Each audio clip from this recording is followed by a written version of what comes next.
Hello everyone, कैसे हैं आप सब। मेरा नाम वैभव कौशिक है और आप सभी जुड़ चुके हैं संस्कृति IAS के यूट्यूब प्लेटफॉर्म पर। आपने कई बार सुना होगा कि जो बहुत खूबसूरत दिखता है वो उतना ही ज़्यादा खतरनाक होता है। और अगर आपने ऐसा कभी सुना है या ऐसा कभी अपनी ज़िंदगी में देखा है कि जो बहुत खूबसूरत था उसने उतना ही ज़्यादा खतरनाक काम किया, जैसे कहते हैं ना कि ये बहुत मासूम दिखता है लेकिन उतना ही खतरनाक है, तो उसी चीज़ के ऊपर आज एक न्यूज़ सामने आ रही है। जापान के कुछ वैज्ञानिक हैं, उन्होंने एक ऐसी मछली की खोज की है जो कि बहुत खूबसूरत दिखती है लेकिन उतनी ही खतरनाक है। अगर मैं बात करूं इस फिश के नाम की तो इसका नाम है जेलीफिश। कुछ विद्यार्थी हैं जो कि तोहोको विश्वविद्यालय के पढ़ने वाले हैं, उन्होंने एक जेलीफिश की नई प्रजाति खोजी है जिसका नाम दिया है फिजालिया मुकाजुकी। अब ये नाम आपके लिए बहुत इंपॉर्टेंट हो जाता है क्योंकि इसी फिजालिया मिकाजुकी के नाम से आपके पास क्वेश्चन आ जाएगा और बोलेगा कि बताओ ये क्या है। तो ये एक जेलीफिश है जो कि बहुत खूबसूरत है लेकिन उतनी ही ज़्यादा जहरीली है, जो अपने सामान्य निवास के स्थान से काफ़ी नॉर्थ में चली गई है और वहाँ पर पाई गई है। इसी वजह से ये बहुत ज़्यादा इंपॉर्टेंट हो जाता है आपके लिए।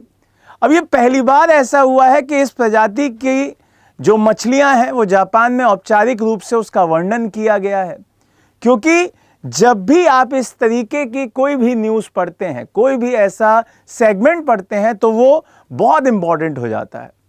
तो ओकिनावा जो कि बहुत इंपॉर्टेंट जगह है, वहाँ पर बहुत सारे लोग इसी जगह को ओकिनावा भी कहते हैं, वहाँ पे ये आमतौर पे पाई जाती है। तो ये वहाँ से लगभग 2000 किलोमीटर और नॉर्थ में मिल गई है। तो इसी वजह से ऐसा कहा जा रहा है कि ये बहुत बड़ा चेंज है क्लाइमेट के साथ, और जब क्लाइमेट के साथ इतना बड़ा चेंज है तो यहाँ से समझना आपके लिए बहुत ही ज़्यादा ज़रूरी हो जाता है। तो यहाँ पे प्रजाति का नाम जो कि आपके लिए इंपॉर्टेंट हो जाता है, और ये एक विषैली मछली है, विषैली जेली मछली है जो कि आपका बेसिकली पुर्तगाली युद्धपोत के नाम से ही इसे रिलेट किया गया है, क्योंकि इसके जो नाम की उत्पत्ति हुई है, जो मिकाजुकी जापानी शब्द में इसका मतलब होता है अर्ध चंद्राकार, जो एक जेलीफिश के रूप में दर्शाता है, और यह अर्ध चंद्राकार तलवार के प्रतीक के रूप में भी एक सुमराई शब्द है। अगर हम इसके खोज की बात करें तो उत्तरी जापान वाले एरिया में है, और ये संभवतः जो गर्म जलधाराएं होती हैं, समुद्री धाराएं, वहां पर ये पाई गई है। अब मैं अगर इसी के बारे में और डिटेल एनालिसिस करूं और इसके बारे में थोड़ी सी और जानकारी दूं तो ये और ज़्यादा इंपॉर्टेंट हो जाती है कि वो जो जलधारा है जो वहाँ पे जो मिल रही है, क्योंकि जब आप जलधाराओं की बात करते हैं तो वो और ज़्यादा इंपॉर्टेंट हो जाती हैं। तो हमें ये वाला एरिया जो दिखाई दे रहा है यही जापान का एरिया है, प्रशांत महासागर का, और प्रशांत महासागर में जापान के ईस्ट कोस्ट पे एक गर्म जलधारा दिखाई देती है जिसका नाम आपको बहुत अच्छे से याद होना चाहिए। वो आपसे पूछा जा सकता है और वो ये भी पूछ सकता है कि भाई ये कहाँ पे मिली है।